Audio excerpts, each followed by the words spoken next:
to Suitability when I was in training at Goldman Sachs for the group that helps small institutions and individuals, now called private wealth management. I've been buying individual stocks for myself and others for a half-decade before I got to Goldman in 1983 as a summer intern. At the time, I was watching Financial News Network between classes at Harvard Law School. That was the predecessor to CNBC. Whenever I could, I'd run over to the Harvard Business School library, where they had all these old research reports from long-gone firms like Bates, Shearson Lehman about stocks, totally on a catch-as-catch-can basis. Those of you who grew up with the internet have no idea how hard it was to access information in the 80s. If I liked a company, I would have to ask the librarian for a microfiche of the firm's SEC filings. I don't know, do they still have microfiches? These were little pieces of plastic that you stuck into a machine, and you read the filings, all of which were usually 6 months old by the time I got them.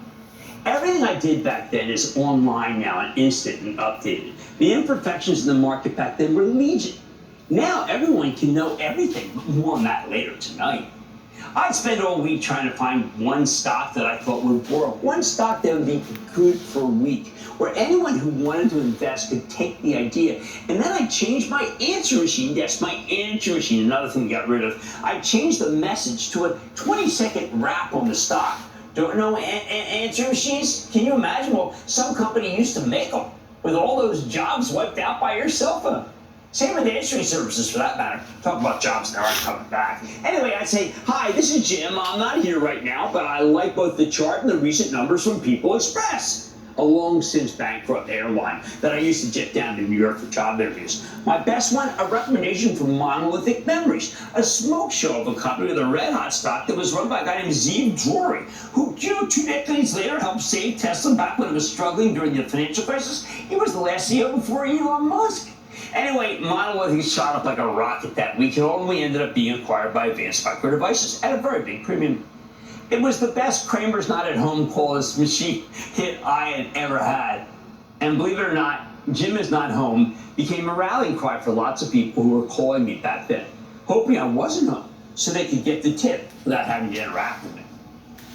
Not long after I got a job at Goldman Sachs, one of the officers at the firm called me in and got the machine with this recommendation. He heard the recommendation. He told me to call as soon as possible. I did, and he asked me if I knew what suitability was. I had no idea. So he introduced me to the concept. He asked me, did I ever consider that many people who call me may not be ready for the stock of the hottest semiconductor company in the land, and that I was recommending it to them one-on-one without any sense of it, whether it was right for them? Suitability. Was it suitable? I said I always thought the stocks were pretty much a So go do your research, like I always tell everybody. You can't take stocks back. Go do your research. They come with no guarantee, so what's the deal? This executive hammered it into my head that before you recommend a stock on a one-on-one go do your research. That's why I say this is not investment advice. What do they want from I give out what is my opinion and actually what I'm doing in my own personal portfolio. Wasn't exactly right for anyone other than the most risk-seeking investors out there, the financial equivalent of bungee jumpers. So let's start there. Today I want you to ask yourself, what is your tolerance? How much risk do you want out of a stock? You see, stocks are pretty peculiar pieces of merchandise when you think about it. You buy a car and you know it's not worth as much the moment it leaves the lot, correct? But there are all sorts of warranties. You buy a house and you know it could burn down the next day. However, you can buy it. Before you buy it, you got a binder with insurance. So if it does burn down, you can get your money back. Clothes can be returned, devices returned, phones, PCs, washers, dryers, you name it. But stocks?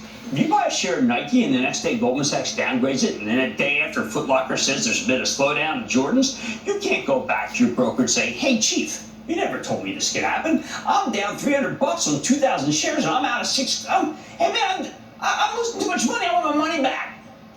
Sorry, caveat emptor. Now, back then when I got started, it would have been incumbent upon the broker to recognize that the buyer would know these things could happen.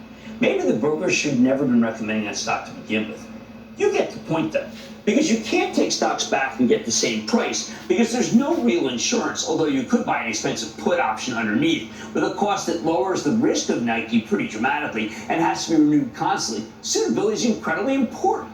That's why for the next hour, you're going to learn how to measure your own tolerance versus a variety of factors. Because these days, with digital brokers, there's no real protection. Just a signed form that says you get it. You may not know what you're getting into. Tonight, the bottom line, that stops here. By the end of this show, you'll know what suits you and what doesn't, no matter what your age or your style. Or to put it that another way, caveat emptor, no. Just buyer, be a little more aware of what you might be committing your hard-earned dollars to when you purchase the stock. Let's take calls. Let's go to Kyle in New Jersey. Kyle.